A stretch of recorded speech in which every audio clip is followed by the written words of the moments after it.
அப்போ மருத்துவர்கிட்ட கேட்டோம், சார் இது போல நீடில் மூலியமா எடுப்பாங்க, இன்ஜெக்ஷன் டிப்ஸ் போல எடுப்பாங்க சார். அப்போ ஒரு டாக்டர் சொன்னாங்க, இது போல உங்களுக்கு கொஞ்சம் தண்ணி இருந்தா அதை எடுத்துடலாம், உங்களுடைய வலது நுரையில் 3/4 மூடி வைக்கிறது. சிடி ஸ்கேன் எடுக்க சொன்னாங்க டாக்டர்.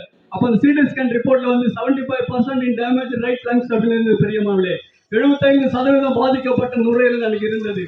என்னால மூச்சு விட கூட கஷ்டமா இருந்தது. என்னை யாராவது பார்த்து எப்படி இருக்கிற, நல்லா இருக்கிறியா, சாப்பிட்டியா அப்படின்னு கேட்டா திரும்ப அவனுக்கு பதில் சொல்லவே என்னால மூச்சு வாங்கும். அப்ப நான் யோசித்து பார்த்த வாலிப வயசு, என்னை பார்த்து என் தகப்பன தாய் அழுதாங்க. வாலிப பையனா இருக்கிறானே, என்ன தெரியல, என்ன ஆகுமா தெரியல அப்படின்னு. பிரியமானவர்களே, ஆண்டவரை நோக்கி பார்த்தோம். ஏசப்பாவை நோக்கி கூப்பிட்டேன் நானு, ஏசப்பா எனக்கு மட்டும் உயிர் பிச்சை கொடுத்தீங்கன்னா எனக்கு என்ன ஆகுன்னு எனக்கு தெரியல, ஒருவேளை நான் சாகாம பிழைச்சனா எனக்கு உயிர் பிச்சை கொடுத்தீங்கன்னா தெரு தெருவா உங்களை பத்தி சொல்லுவேன் ஏசப்பான்னு சொன்ன. பிரியமானவர்களே, அப்போ டாக்டர் சொன்னாங்க, அந்த வலது பக்கத்துல அதிகமா இருக்கிறதுனால நீடில் டெஸ்ட் மூலமா எடுக்க முடியாது, எனக்கு தெரிஞ்ச டாக்டர் கிட்ட அனுப்புறேன் அப்படின்னாங்க. அந்த டாக்டர் கிட்ட ரிப்போர்ட் எல்லாம் எடுத்துன்னு போனோம். பெரியமானவர்களே, அப்போ அவர் என்ன பார்த்தாரு. பார்த்துட்டு ரிப்போர்ட்டை பார்த்துட்டு பேஷண்ட் எங்கன்னு கேட்டாரு. ஏன்னா 75% ரைட் லங்ஸ் டேமேஜ், 75% பாதிக்கப்பட்டதுனால பேஷண்ட் எங்காவது படுத்திருப்பான்னு நினைச்சாரு. ஆனா நான் ஒரு பக்கத்துல நின்று இருந்தேன். இவர் தான் பேஷண்ட் சொன்னோன்னு மறுபடியும் ரிப்போர்ட்டை பார்த்தாரு. இவர் தான் பேஷண்டா அப்படின்னு திரும்ப பார்த்தோன்னே அப்போ அவர் வேற ஒரு டாக்டர் கிட்ட ஆபரேஷன் ஒப்பீனியன் சர்டிபிகேட் வாங்கி சொல்லி அனுப்பினாரு. அது ஆபரேஷன் பண்ணலாமா வேணாமா அப்படின்னு ஒரு சஜெக்ஷன் ரிப்போர்ட் வாங்கிவாங்க அப்படின்னு இன்னொரு டாக்டர் கிட்ட அனுப்பினார். பெரியமானவர்களே, அப்ப அந்த டாக்டர் செக் பண்ணாரு.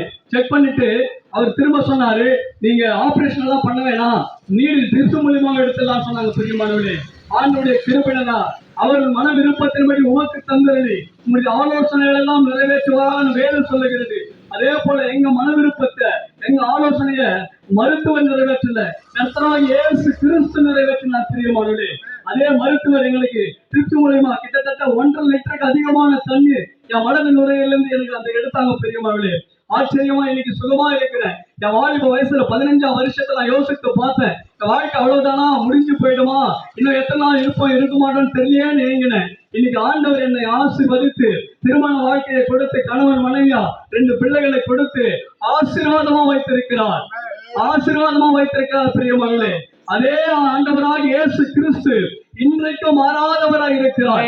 இன்னும் எத்தனை நாள் தான் இருப்பேன்னு எனக்கு தெரியாது. நான் 2015ஆம் வருஷம் இதே ஏப்ரல் மே மாசம் நினைச்சு பார்த்தேன். இன்னைக்கு 2024ஆம் வருஷம் 2024 வருஷம் ஆண்டவர் அற்புதமா என்ன நடத்தி கொண்டிருக்கிறார், ஜீவனோட வச்சிருக்கிறார். அவரை பற்றி அநேக கிராமங்கள்ல தெருக்கள்ல இயேசு அற்புதங்களை செய்கிறார், இயேசு உயிரோடு இருக்கிறான்னு அறிவிக்கிறவனா இன்னைக்கு வச்சிருக்கிறார். அதே அற்புதத்தையும் உங்களுக்கு செய்வார். பிரியமானவர்களே, அவர் நேற்றும் இன்றும் என்றும் மாறாதவர்.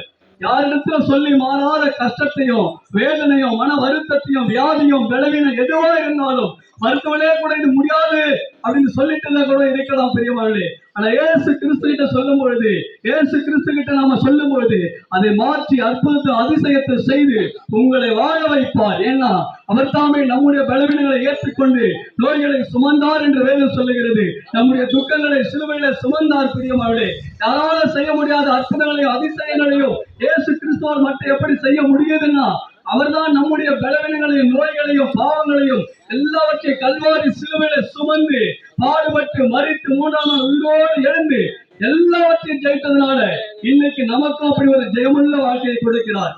இந்த இயேசு சீக்கிரம் வரப்போகிறார். இந்த உலகத்துல வாழ்ந்து கொண்டிருக்க நம்முடைய வாழ்க்கை இதோட முடிந்து போக போகிறது. நமக்கு நித்தியமான வாழ்க்கை, அது கடவுளோடு இருக்கிற ஒரு வாழ்க்கைய அதே ஆண்டவராக இயேசு கிறிஸ்து மரணத்தை ஜெயித்தவர், மரித்து 3ஆம் நாள் உயிரோடு கூட இழந்தவர். நம்முடைய சரீரத்தையும் நாமும் இந்த மரணத்தை ஜெயித்து இயேசுவோடு கூட நித்திய காலமாய் வாழ்கிற நித்திய வாழ்வு மறுவாழ்வை கொடுக்க இயேசு கிறிஸ்து மாறாதவராய் இருக்கிறார். உங்களுக்கு நிச்சயமா எந்த பிரச்சனையா இருந்தாலும் எதுவா இருந்தாலும், யாரிடத்துல சொல்ல முடியாத நிலைமையா இருந்தாலும், யாரிடத்துல சொல்ல முடியாத காரியமா இருந்தாலும், பெற்றோரிடத்துல சொல்ல முடியாம இருக்கலாம், சகோதரிடத்துல பிள்ளைகளிடத்துல சொல்ல முடியாத எதுவா இருந்தாலும் ஆண்டவராக இயேசு கிறிஸ்து நீங்க சொல்லி பாருங்க. நிச்சயம் ஏசப்பா அற்புதங்களை அதிசயங்களை செய்து உங்களை வாழ வைப்பார். பிரியமானவர்களே, உங்களை வாழ வைப்பார். எனக்கு ஜீவனை தந்து வாழ வைத்தவர் உங்களே வாழ வைப்பார். அவர் மாறாதவராக இருக்கிறார். ஆமென், ஆமென்.